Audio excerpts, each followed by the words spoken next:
வணக்கம். நான் சாந்தி வெற்றிவேல். நம்ம மகாபாரத கதையில நிறைய கதாபாத்திரங்களை பார்த்துருப்போம்.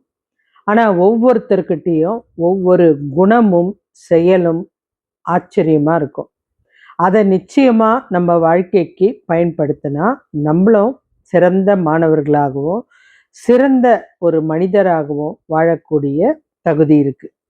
அதுக்காக தான் மகாபாரதம் படிக்க சொல்கிறது. உங்களுக்கு படிக்க நேரம் இல்லாததுனால என்னுடைய பகுதியை ஃபாலோ பண்ணிங்கன்னா எல்லார பற்றியும் தெரிஞ்சுக்கலாம். இன்னைக்கு நம்ம தெரிஞ்சுக்க போகிறது துரோணாச்சாரியார்.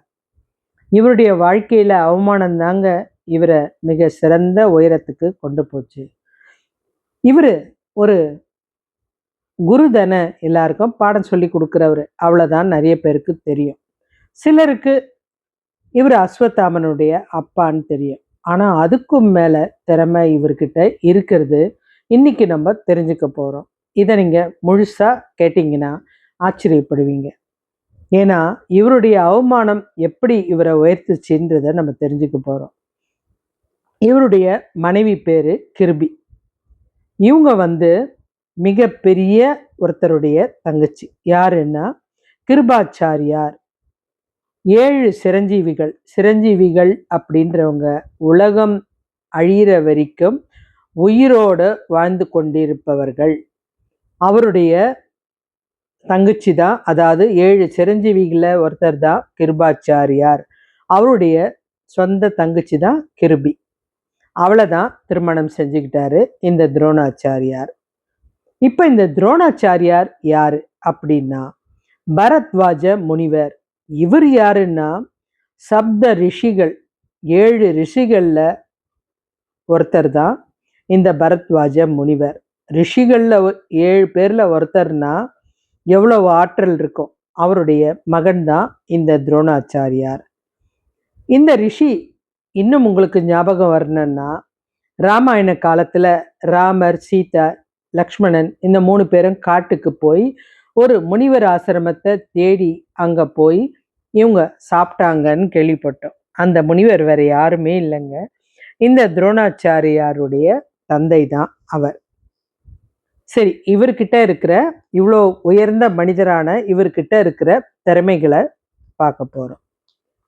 சிறந்த குரு. அதுலேயும் இவருடைய குருன்றதுக்கு ஒரு உதாரணம்னா இவர் தான் சொல்ல முடியும். அதுக்கு காரணம் அர்ஜுனனை வளர்த்து விட்டது. எப்படின்னா, ஒரு சிறந்த குரு எப்படி இருக்கணுங்க, மாணவரை பற்றி அப் டு டேட் எல்லாம் தெரிஞ்சிருக்கணும். இவர் இந்த அறிவாற்றலை சோதிக்கிறதுக்காக அர்ஜுனனுக்கு நிறைய டெஸ்ட் வச்சாரு. அது என்னன்னா, அர்ஜுனன் கிட்ட திடீர்னு ஒரு மரத்துக்கிட்ட நின்றுட்டு எல்லா மாணவர்களையும் நிற்க வச்சுட்டு, நீ வீட்டுக்கு போய் எனக்கு தண்ணி எடுத்துட்டு வா அப்படின்னு அனுப்பிச்சிட்டாரு. இந்த மாணவர்களுக்கு மாத்திரம் ரகசியமா ஒரு பாடத்தை சொல்லி கொடுத்தாரு. அவர் போயிட்டாரு, அந்த இடத்த தாண்டி போயிட்டாரு. இவன் பார்க்குறான், தண்ணியோட பார்த்தா அந்த மரத்துக்கிட்ட யாரும் இல்லை. ஆனா விஷயம் இல்லாம குரு இங்க நின்று இருக்க மாட்டாருன்னு சுத்தி பார்த்தா ஒரு புள்ளி வச்சு ஒரு வட்டம் போட்டிருந்தது. இவன் அதை பார்த்துட்டு அங்க இருந்து கிளம்பி போயிட்டான் அந்த குரு இருந்த இடத்துக்கு. குரு எல்லாருக்கும் இப்ப ஒரு பாடம் சொல்றாரு. நான் உங்களுக்கு முன்னாடி சொல்லி கொடுத்தேன்ல, ஞாபகம் இருக்கா? அந்த பாடத்துப்படி இந்த மரத்தை நீங்க குறி வைங்க அப்படின்ட்டார். எல்லாருமே மறந்து போயிட்டாங்க. ஆனா எங்க இருந்தோ ஒரு அம்பு கரெக்டா ஒரு இலைய குறி வச்சு, அந்த ஆசிரியரோட பார்வை எங்க இருக்குதோ அந்த இடத்துல இருக்கிற இலையை குறி வச்சு அம்பு போட்டாரு. அது கரெக்டா அந்த இலைய தொலைச்சி வெளியில வந்தது. இவருக்கு ஆச்சரியம். நான் உனக்கு அந்த பாடம் சொல்லியே கொடுக்கலையே, எப்படி நீ அதை கரெக்டா பண்ண? இல்ல, நான் நீங்க நின்று இருந்த இடத்துக்கு போய் எனக்கு தெரியாம ஏதாவது பாடம் சொல்லி கொடுத்தீங்களான்னு கவனிச்சேன். அப்போ ஒரு புள்ளி வச்சு வட்டம் போட்டிருந்தது. அப்ப நீங்க இந்த தொலையை குறிப்பாத்து அம்பு எய்யணும்னு சொல்லியிருப்பீங்க. அதனால தான் அதை புரிஞ்சுட்டு வந்தேன். இதே மாதிரி இரவுலையும் அவன் உணவு சாப்பிட்றத பார்த்துருக்காரு. அவர் ஒரு வார்த்தை தான் சொன்னாரு, இந்த இருட்டுல நீ எப்படி சாப்பிட்ற அப்படின்னோடனே, குருவே, வாய் எங்க இருக்குதுன்னு தெரியும், கை எங்க போகணும்னு தெரியும், அது ரெண்டும் நம்ம கவனிச்சாலே உணவு தானா வாய்க்கு போயிடும் அப்படின்னு சொன்னான். அதை எல்லாத்துக்கும் பயன்படுத்துன்ட்டு போயிட்டாரு. ஆனா அதுக்கப்புறம் அவனுடைய ஆர்வம் அன்னைக்கு ராத்திரியே இருட்டில் சில விஷயங்களை குறி வச்சு அம்பு எய்ய ஆரம்பிச்சான். அவனுடைய அறிவாற்றலை புரிஞ்சுக்கினதுமே நம்முடைய சிறந்த மாணவன் இவன்தான், இவனுக்கு நிறைய விஷயங்களை நம்ம கற்றுக் கொடுக்கணும் அப்படின்னு இந்த குரு முடிவெடுத்து அவனை இன்னும் தயார் நிலைக்கு கொண்டு வந்தார். இது ஒரு ஆசிரியருக்கு உண்டான திறமை. அது இல்லாம குரு தர்மம் மீறாதவர். அதனாலதான் ஏகலைவன் இவர்கிட்ட நேரடியா பாடம் கத்துக்கலன்னா கூட மானசீகமா கத்துக்கினாலும் குரு தர்மம் மீறாமல் அவனுடைய கட்டை விரலை தானமா கேட்டாரு, குரு தட்சிணையா கேட்டாரு. ஏன்றது நான் கதையில சொல்றேன். இதெல்லாம் அவருடைய வாழ்க்கையில கடைப்பிடிச்ச முக்கியமான விஷயம். ஆனா இவ்வளோதான் இருந்தாலும் இவருக்கு எல்லா ஆயுதமும் பயன்படுத்தக்கூடிய ஆற்றல் அதிகம். அதை எப்படி பயன்படுத்தணும், எப்படி ரிட்டர்ன் எடுக்கணும் எல்லாமே அவருக்கு தெரியும். அது இல்லாம வில் வித்தையில் தந்தை. உலகத்துல வில் வித்தையுடைய தந்தை இவர் தான். இவரை மாதிரி குறிப்பாக்கவும் சாதனை செய்யவும் யாராலையும் முடியாது. இவருடைய குரு யாருன்னு சொல்லலையே, அவர் தான் நம்ம பரசுராமர். அவர்கிட்ட தான் இவர் கத்துக்கிட்டாரு. ஏன்னா குருவும் பிரம்மாண்டமானவர், தந்தையும் சப்த ரிஷிகள்ல ஒருத்தர், சொந்த மனைவியுடைய அண்ணனும் சிரஞ்சீவியில ஒருத்தர். இவ்வளோ திறமை இருக்கிற இவர் தன்னுடைய மகன் மேல அதிகமா பாசம். பாசம் கண்ணை மறைக்கிற அளவுக்கு பாசம். இது இல்லாம இவருக்கு இன்னும் சக்தி இருக்கு. ஒரு வாக்கு கொடுத்துட்டா அதுல இருந்து மீற மாட்டாரு. இவர்கிட்ட ஒரு வரமும் இருக்கு. அந்த வரம் என்ன அப்படின்றத நான் உங்களுக்கு சொல்றேன். அதாவது ஏன்னா இவ்வளோ போர் திறமை இருக்கிறவன் கொஞ்சம் கூட அமைதியா இருக்க மாட்டான். ஏதாவது ஒன்று கத்துக்கிட்டே இருப்பான், கை சுழன்றுக்கிட்டே இருக்கும். எந்த இடத்துலையும் முடியாதுன்னு தோண்டு உட்கார மாட்டான். அதனால அவர் ஒரு வரம் வாங்கியிருந்தாரு. என் கையில ஆயுதம் ஏந்தி போர் செய்கிற வரைக்கும் என்னை யாருமே கொல்ல முடியாது அப்படின்னு ஒரு வரம் வாங்கி வச்சிருந்தாரு. ஏன்னா என்னால முடியாதது எதுவும் கிடையாதுன்னு. இது இல்லாம குருட்சேத்திர போர் நடந்தது இல்லையா, அதுக்கு கௌரவர்களுக்கு வியூகம் அமைச்சு கொடுத்த 2வது தளபதி. அப்ப முதல் தளபதி யாரு அப்படின்னா அவர்தான் பீஷ்மர். இவ்வளோ திறமை இருக்கிற இந்த துரோணாச்சாரியாரை பத்தி தெரிஞ்சுக்க போறோம். இந்த துரோணாச்சாரியார் சின்ன வயசுல, வாலிப வயசுல ஒரு குருகுலத்துல கல்வி கத்துக்கிட்டு இருக்காரு. இவ்வளோ ஆற்றல் இருந்தாலும், இவ்வளோ பேர்கிட்ட நிறைய விஷயம் கத்துக்கிட்டாலும் இன்னும் அறிவு தாகம் குறையாததுனால இந்த இடத்துல அவரு கத்துக்கிறார். அங்க ஒரு நண்பர் அவருக்கு கிடைச்சாரு. அந்த குருகுலத்துல தங்கி படிக்கும்போது துர்பதன் ஒரு நண்பர். 2 பேரும் சிறந்த நண்பர்கள். ஒன்னாவே போவாங்க, ஒன்னாவே வருவாங்க. அதுவும் இல்லாம நிறைய வித்தைகளை ஒன்னாவே பயிற்சி எடுப்பாங்க. இதெல்லாம் இவங்க 2 பேரும் அவ்வளவு அன்பு. 2 பேரும் ஒரே தட்டுல சாப்பிடுவாங்க. அந்த அளவுக்கு இவங்க பாசம் மிகுந்தவங்க. குருகுலம் படிப்பு முடிஞ்சு இவங்க பிரிய வேண்டிய நேரம் வந்துச்சு. அந்த நேரத்துல துர்பதனை பார்த்து இவர் சொல்றாரு, நீ மிகப்பெரிய அரசன், அதனால இதுக்கப்புறம் நீ போன உடனே என்னை மறக்க போற. எனக்கு நல்லா தெரியும், இங்க இருந்த வரைக்கும் நம்மளுடைய நட்புக்கு எந்த ஒரு இடைஞ்சலும் கிடையாது, கடைசி வரைக்கும் இந்த நட்பு இருக்கணும் அப்படின்னாரு. நீ என்ன துரோணா, என்னை தப்பா நினைச்சிட்ட. நான் மிகப்பெரிய அரசனா இருக்கலாம், என்னுடைய ஆசை என்னன்னு உங்ககிட்ட சொல்லல. நீ இந்த குருகுலத்தை முடிச்சுட்டு எப்ப நீ கிளம்புறியோ அப்ப நீ என்ன பாரு, என் நாட்டுல பாதி உனக்கு எழுதி தரேன், நீயும் என்ன மாதிரி அரசனா இருக்கணும், அதுதான் துரோணா எனக்கு ஆசை அப்படின்றார். உன்னுடைய அன்பு யாருக்கு வரும், இப்படிப்பட்ட ஒரு நண்பன் கிடைச்சதுக்கு நான் ரொம்ப கொடுத்து வச்சிருக்கணும் அப்படின்னு இவரும் அவரை வாழ்த்தி அனுப்பிச்சு வச்சாரு. இவங்க 2 பேரும் அவங்கவுங்க நாட்டுக்கு போயிட்டாங்க. இவர் அவருடைய ஊருக்கு வந்துட்டார். இவருடைய ஊர் என்ன? காடு தானே. ஏன்னா வாழ்க்கையில வசதியெல்லாம் இவங்க விரும்ப மாட்டாங்க. இவங்க கிட்ட இருக்கிற ஆற்றலும் திறமையுமே அதை அவங்க கிட்ட சேர்க்கும்ன்ற நம்பிக்கை. அதனால இவங்க அதெல்லாம் எதிர்பார்த்து வாழல. துருபதன் நேரா ராஜவம்சம் இல்லையா, அவருடைய பாஞ்சால நாட்டுக்கு போயிட்டு அவரு அரசாட்சி பண்ண ஆரம்பிச்சிட்டாரு. இவரு கிருபிய கல்யாணம் பண்ணிக்கிட்டு வாழ ஆரம்பிச்சிட்டாரு. இவங்களுக்கு ஒரு அழகான குழந்தை அஸ்வத்தாமன் பிறந்துட்டார். இந்த குரு அந்த காட்டில் இருக்கிற சில மாணவர்களுக்கு சாதாரணமாக கல்வி கற்றுக் கொடுக்குறாரு. ஆயுத பயிற்சி கிடையாது, கல்வி மாத்திரம் கற்றுக் கொடுக்குறாரு. அந்த மாதிரி கற்றுக் கொடுக்கும்போது, ஏன்னா அங்கே இருக்கவங்களுக்கு ஆயுதம் எடுக்கவே தெரியாது, அவங்களால முடிஞ்சது அவங்க நிலத்துல விளைஞ்ச ஏதாவது பயிரையோ ஏதாவது கொண்டு வந்து கொடுப்பாங்க. இந்த குழந்தைக்கு பசி தாங்க முடியல, சதா அழுதுகிட்டே இருக்கு. கிருபிக்கு இவர் யாரு ஏதுன்றதெல்லாம் தெரியும். நீங்க குருகுலத்துல படிக்கும்போது உங்க நண்பரை பத்தி சொல்லியிருக்கீங்க, துர்பதனை பத்தி. அவரு மிக பெரிய அரசர், அவர்கிட்ட நீங்க போய் அப்படின்னு சொல்றதுக்குள்ள ஏன் நாட்டை கேட்க சொல்றியா அப்படின்னு கேட்குறாரு. நீங்க தப்பா புரிஞ்சுக்கிட்டீங்க. அந்த நாடெல்லாம் நமக்கு தேவையில்லாத ஒன்று, அதை அரசனுங்களே ஆட்சி செஞ்சுட்டு போட்டோம்.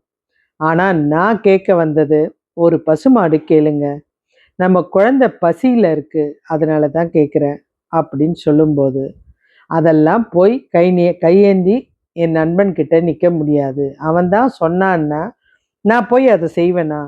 அது தப்பு இல்லையா? ஏதோ எதிர்பார்ப்புக்காக நான் பழகின மாதிரி ஆயிடுமே அப்படின்னு இவர் சொல்லிட்டார். வெளியில வந்து பார்த்தா அந்த ஆசிரமத்துல படிச்சுட்டு இருந்த மாணவர்கள்லாம் இந்த அஸ்வத்தாமனுக்கு மாவை வெள்ளையா கரைச்சி, இதான் பால், இப்படிதான் இதனுடைய சுவை இருக்கும் அப்படின்னு கொடுக்கும்போது இவருக்கு மனசு கஷ்டமாயிடுச்சு.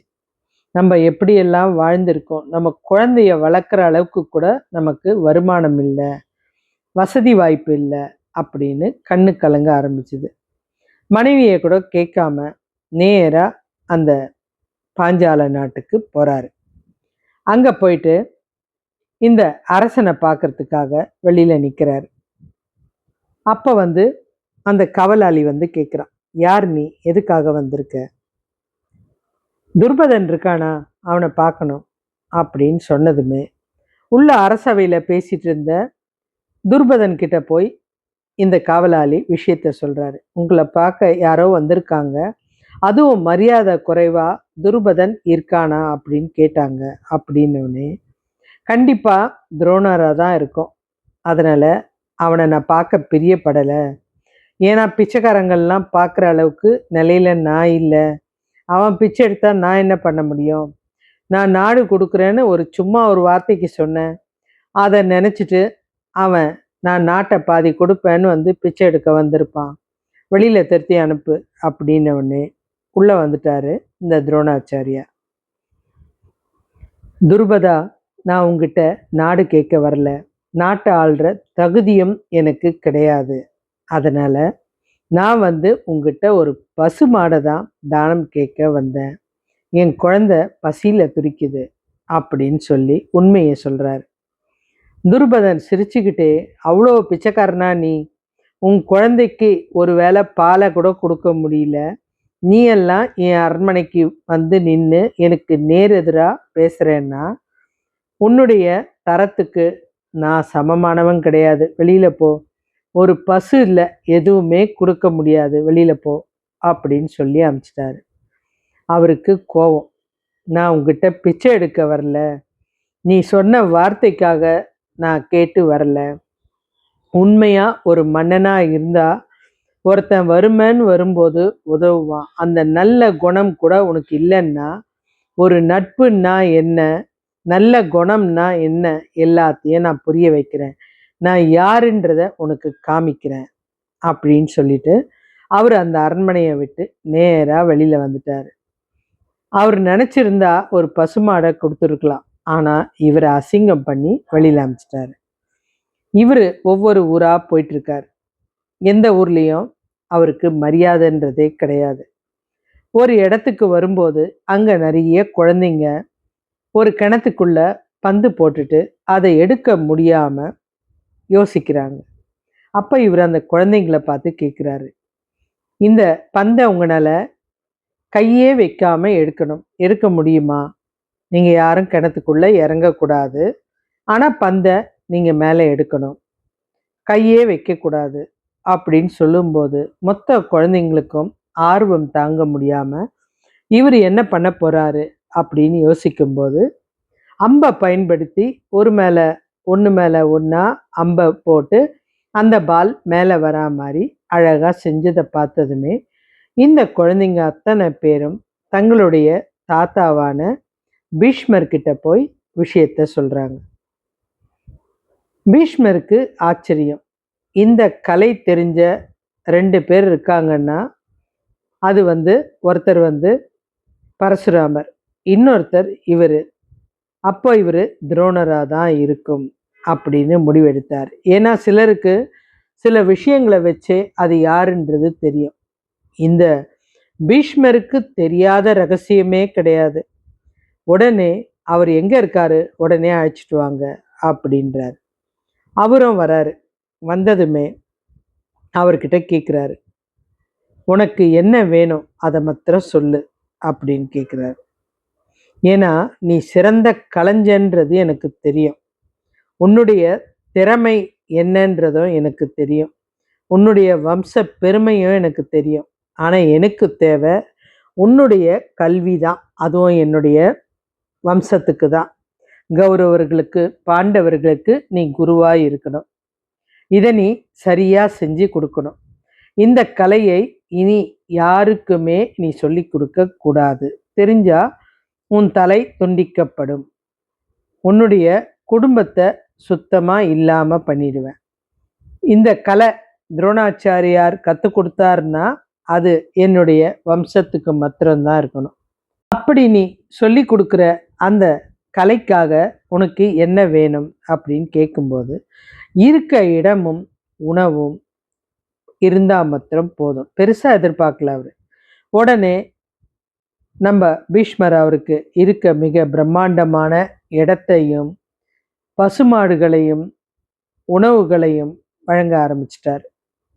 என்னுடைய இந்த இத்தனை வம்சத்து குழந்தைகளுக்கும், அதாவது கௌரவர்கள் 100 பேருக்கும் பாண்டவர்களுடைய குழந்தைகள் 5 பேருக்கும், அதாவது மொத்த பேரனுங்களுக்கும் நீதான் குரு.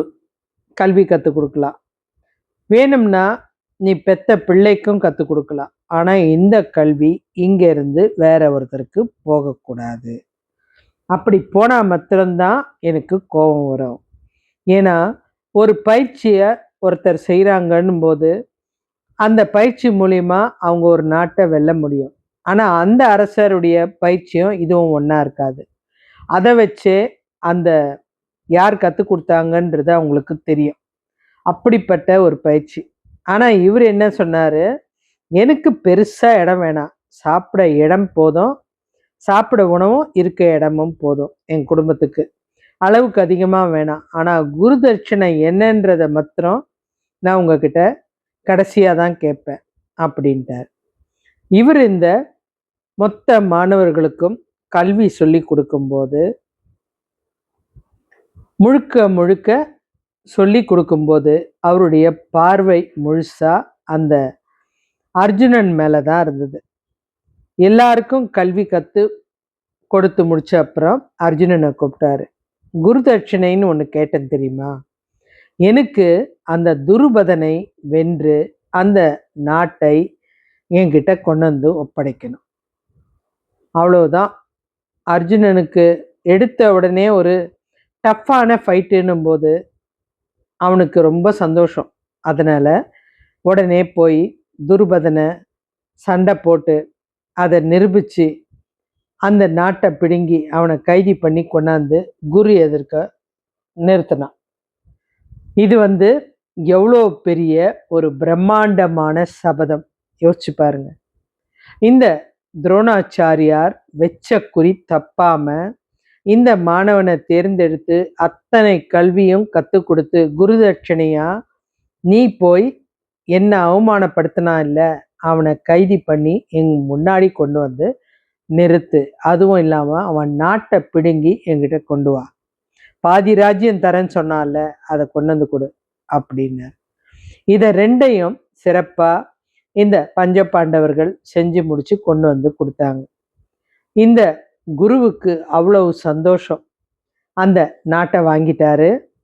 குருபதன் எதிர்க்க வந்து கை கட்டி வணங்கின மாதிரி, முட்டி போட்டா மாதிரி உட்கார்ந்து மன்னிப்பு கேட்டான். என்னை மன்னிச்சிரு, என்னை எங்கேயாவது தப்பிக்க விட்டுடு, நான் வேற எங்கேயாவது போய் பொழைச்சிக்கிறேன்னும் போது சிரிச்சுக்கிட்டே, ஏண்டா உன்னை நான் அப்படி துன்பப்பட விட்டுருவேனா? என்னுடைய நண்பன், உனக்கு அன்புன்னா என்னன்னு உணர்த்தத்துக்கு தான் இந்த போரே செஞ்சேன். எனக்கு இந்த நாடு தேவையே கிடையாது. நான் கேட்டா அதை இந்த பீஷ்மரே எனக்கு கொடுத்துருவாரு. எனக்கு தேவையே கிடையாது. இந்த நாட்டை நீ நானும் பாதி பாதி ஆட்சி செய்யலாமா? எனக்கு அந்த தகுதியே வேணாம். எனக்கு இருக்கிற இந்த பயிற்சியே போதும். நீயே வச்சுக்கோ, ஆட்சி பண்ணு. ஆனா நண்பன்னா என்ன, பாசம்னா என்னன்னு புரிஞ்சுக்கோ. நான் உங்ககிட்ட எதையும் எதிர்பார்க்கல. ஒரு பசுமாடு தான் கேட்டேன். ஆனா இன்னைக்கு கணக்கு இல்லாத பசுமாடுகள் என்னுடைய வீட்டு வாசல்ல இருக்கு. இது என்னுடைய கலைக்கு கிடைச்ச அரிய வாய்ப்புன்னு எனக்கு தெரியும். அதனால நீ போகலாம். உன்னுடைய நாட்டை நீயே ஆட்சி பண்ணலாம். நான் உன்னை அசிங்கப்படுத்தன்னு நினைக்கல. நீ என்னை அவமானப்படுத்தின அந்த கோவத்தினால தான் உன்னை கைது பண்ண சொன்னேன். உண்மையான நட்புன்னா என்னன்னு காமிக்கணும் தான் உன்னை மன்னிச்சு உன்னுடைய நாட்டை உங்ககிட்டயே கொடுத்து அனுப்பி வைக்கிறேன். அதனால நீ போய் உன்னுடைய நாட்டை நீயே ஆட்சி செய் அப்படின்னு அனுப்பி வச்சிட்டாரு. அதுக்கப்புறம் இந்த இடத்துல இருக்கிற இந்த குருவுடைய அர்ஜுனன் மேல இருக்கிற பற்ற உன்னிப்பா கவனிச்ச இந்த துரியோதனன் புரிஞ்சுக்கிட்டான். அதனால அவருடைய மகன் மேல அவருக்கு பிரியம்ன்றத தெரிஞ்சுட்டு அஸ்வத்தாமனை தன்னுடைய சிறந்த நண்பனா மாத்திட்டான். அதுக்கப்புறம் இந்த அஸ்வத்தாமன் இந்த துரியோதனனுக்கு சிறந்த நண்பரா இருந்ததுனால இவரும் அந்த கௌரவர்கள் பக்கம் போக வேண்டிய சூழ்நிலை மாறிடுச்சு. ஏன்னா தன்னுடைய குழந்தை எங்க இருக்குதோ அந்த இடத்துல நம்ம இருக்கணும். அதுதான் நம்ம பையனுக்கு கொடுக்குற ஒரு மரியாதை அப்படின்னு நினைச்சாரு. இவர் என்னதான் கல்வி கற்றுக் கொடுத்தாலும், சிறந்த மாணவனை உருவாக்கினாலும், தன்னுடைய மகன் மேல இருந்த பிரியத்தினால கௌரவர்கள் பக்கம் இருந்து அவங்களுக்கு ஆலோசனை சொல்றது, வியூகம் அமைச்சு கொடுக்கறது, சிறப்பான போர் திறமைகளை சொல்லி கொடுக்கறது, இதெல்லாம் செஞ்சாரு.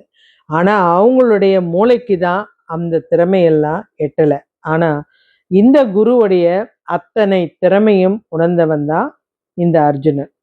இப்போ இந்த குருவுடைய அடுத்த விஷயத்த பார்க்க போறோம். இந்த குருக்ஷேத்திர போர் நடக்குது. இந்த இடத்துல தளபதி இவர் தான். ஏன்னா பெரியவர் தளபதி. முதல்ல நம்பர் 1 யாரு? பீஷ்மர். அவர் வந்து உக்காந்த இடத்துல இருந்து சில பயிற்சிகள்லாம் சொல்லுவார். இவர் வந்து வியூகம் அமைக்கிறது, போர் புரியறது எல்லாமே செஞ்சாரு. அந்த இடத்துல இவரை வந்து எப்படி எதிர்க்கிறது அப்படின்னு அர்ஜுனனுக்கு மனசு ரொம்ப கஷ்டம்.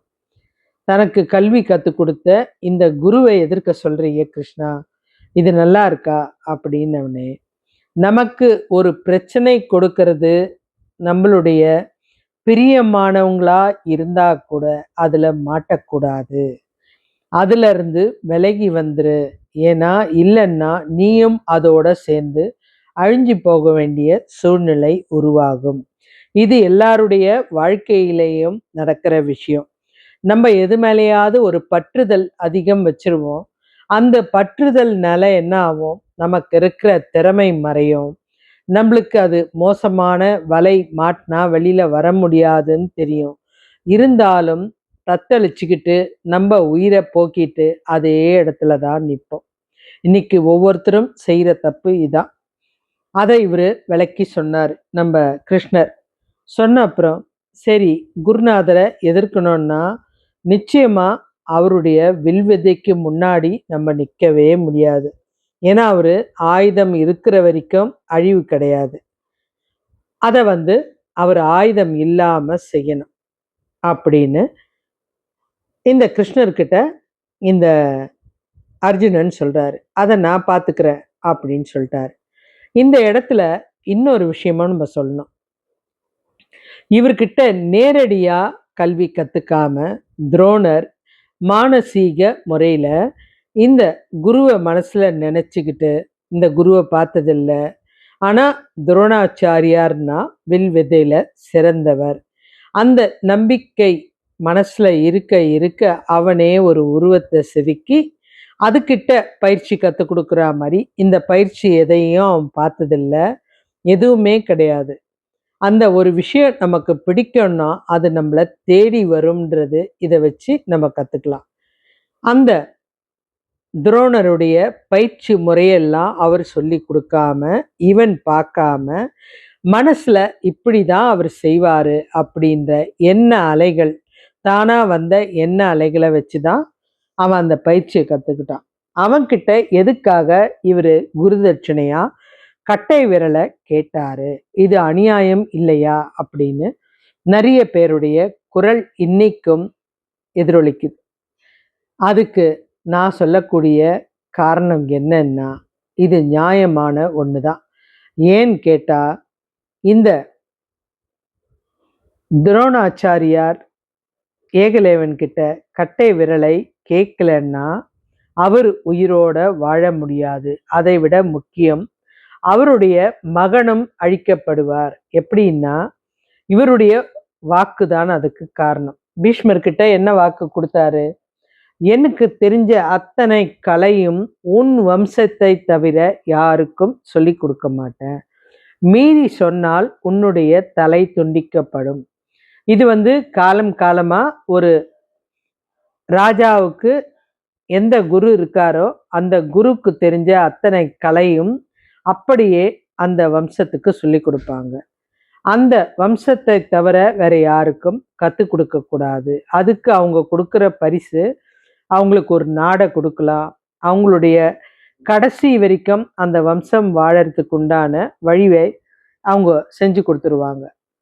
அவங்க எங்கேயும் போய் கையேந்த விட மாட்டாங்க. இது குருவுக்கு செய்கிற கடமை. இவங்க அதை குருதட்சணையா பண்ணுவாங்க. இந்த மாணவன் கத்துக்கினது இந்த பசங்க தப்பா புரிஞ்சுக்கிட்டு நமக்கு தெரியாம துரோணாச்சாரியார் ஏகலைவனுக்கு பாடம் சொல்லி கொடுத்தாருன்னு சொன்னா இவர் தலை போறத பத்தி கவலை இல்லை. ஆனா ஒண்ணுமே விஷயம் தெரியாத இவருடைய மகனுடைய தலையும் போகுமே, அதுக்கு பயந்துதான் கட்ட விரலை தானமா கேட்டாரு. எப்பவுமே குருதட்சணைன்றது கையில இருக்கிற வரைக்கும் உயிரை காப்பாற்றும். அந்த கட்டை விரல் அவரை பாதுகாக்கும். அந்த கட்டை விரலை அவர் என்ன பண்ணாருன்னா அதை ஒரு கயிறுல கட்டி கழுத்துல எப்பவும் மாட்டிக்கிட்டு இருப்பார். இந்த போர்லையும் அது மாதிரிதான். இப்போ கிருஷ்ணர் பண்ண வேண்டிய விஷயம் 2. ஒன்று, அந்த துரோணர்கிட்ட இருக்கிற அந்த குருதட்சணையை வாங்கணும். அடுத்தது அந்த துரோணரை ஆயுதத்தை கீழே வைக்க வைக்கணும். இந்த 2 விஷயம்தான்.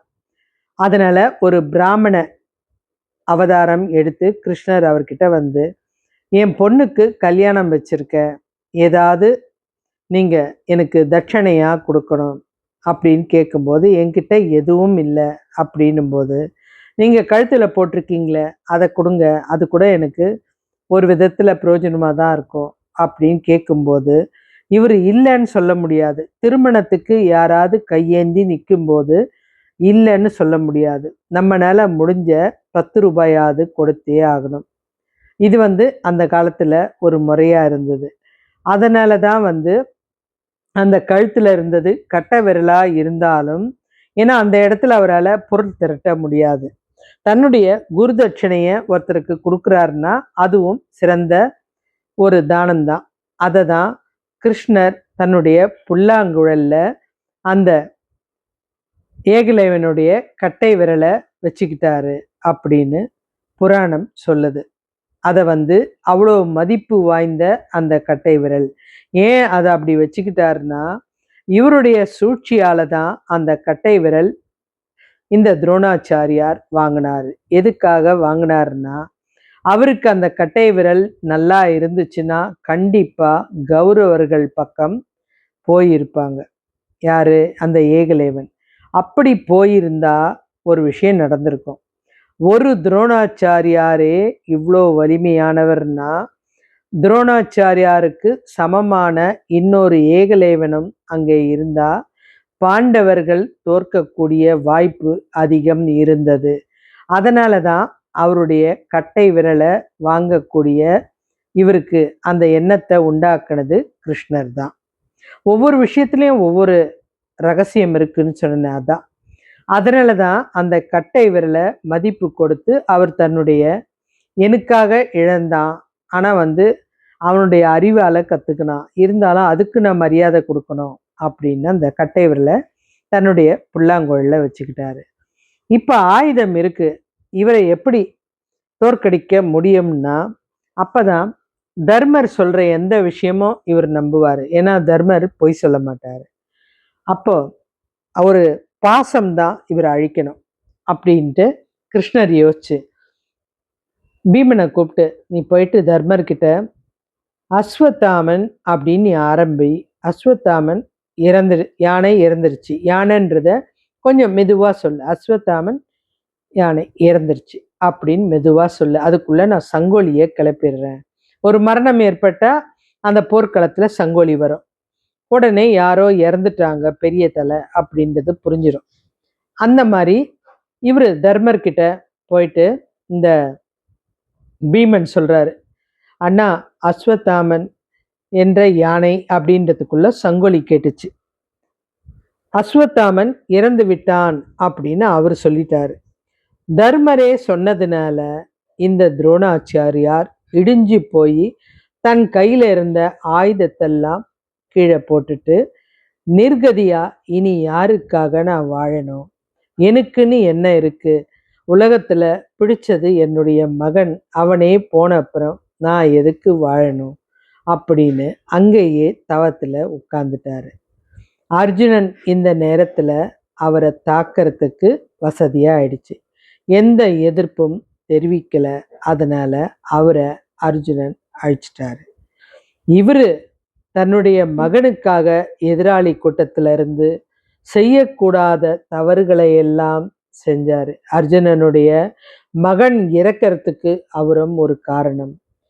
இந்த துரியோதனனுக்கு நிறைய விஷயங்களை தப்பு தப்பா சொல்லி கொடுத்து, ஏன்னா சிறந்த குரு தான், ஆனா மகனுக்காக தன்னை மாத்திக்கிட்டு அந்த குடும்பத்துக்காக கடைசி வரைக்கும் இருந்தாரு. எவ்வளோ பெரிய சிறந்த ஒரு இந்த சக்தி வாய்ந்த குரு. இவர்கிட்ட எவ்வளோ நல்ல விஷயம் இருக்கு. இவர் பிறந்தது சிறந்த இடம். அவருடைய ஒவ்வொரு கொள்கையும் நல்ல விஷயம். நட்புக்கு புரிய வச்ச அழகு.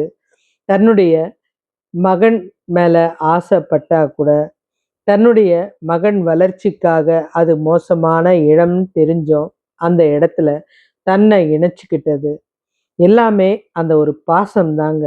அந்த பாசத்துக்காக தான் அவருடைய உயிரும் போச்சு. ஆனா அதுக்கப்புறம் காலம் கடந்து இன்னைக்கு வரைக்கும் அஸ்வத்தாமன் வாழறாருன்னு சொல்றாங்க. ஆனா துரோணாச்சாரியாரின் தியாகம் முழுக்க முழுக்க அவருடைய மகனை சேர்ந்தது. அவனால தான் இந்த அவமானமும் ஏற்பட்டது. அந்த அவமானத்தை சிறப்பா செஞ்சு அந்த நாட்டை கைப்பற்றியும் ஆட்சி செய்யணும்னு நினைக்கல. ஏன்னா மகன் இருந்த இடத்துக்கு அவர் விசுவாசமா இருக்கணும், சிறந்த குருவா இருக்கணும், நம்ம கடைசி வரைக்கும் தொண்டு செய்யணும். தன்னுடைய மகன் எங்க இருக்கானோ அதுதான் சொர்க்கம்னு நினைச்சாரு. அந்த ஒரு பாசம் தான் இத்தனைக்கும் காரணம். உலகத்துல ஒரு நல்ல குரு எப்படி இருக்கணும்ன்றத அழகா இந்த குருநாதர் தான் சொல்லியிருக்கார். இந்த துரோணாச்சாரியாரால நிறைய விஷயங்களை நம்ம தெரிஞ்சுக்க முடிஞ்சது. அதே மாதிரி ஒரு சிறந்த குரு எப்படி இருக்கணும், எப்படி இருக்கக்கூடாது அப்படின்றதுக்கு இவரே ஒரு காரணம். அதுவும் இல்லாம தனக்கு தெரிஞ்ச ஒரு நல்ல விஷயங்கள் எல்லாம் எவ்வளோ அழகா சூட்சமமா கண்டுபிடிச்சு சொல்லி கொடுத்தாரு. இது அத்தனை சக்தி வாய்ந்த இந்த குருநாதரை பத்தி நம்ம இவ்வளோ விஷயம் இன்னைக்கு தெரிஞ்சுக்க காரணமே இந்த அவர் பட்ட அவமானமும் அவரு அந்த 105 பேருக்கும் சொல்லி கொடுத்த கலையும் தான் உயரமான சிகரத்துக்கு அவரை கொண்டு போக வச்சுது. அவரு இந்த துர்பதன் கண்டி அவமானம் செய்யலைன்னா அவர் இந்த செயல் எதையுமே செஞ்சிருக்க மாட்டாரு. அந்த அவமானம் தான் இன்னைக்கு மிக உயர்ந்த இடத்துல இவரை உட்கார வச்சுது. இன்னைக்கு வரைக்கும் துரோணாச்சாரியார்னாலே நம்ம நினைக்க வைக்கிறது இதுதான். இந்த கதை உங்களுக்கு பிடிச்சிருக்கா? லைக் பண்ணுங்க, ஷேர் பண்ணுங்க, கமெண்ட் பண்ணுங்க, சப்ஸ்கிரைப் பண்ணுங்க.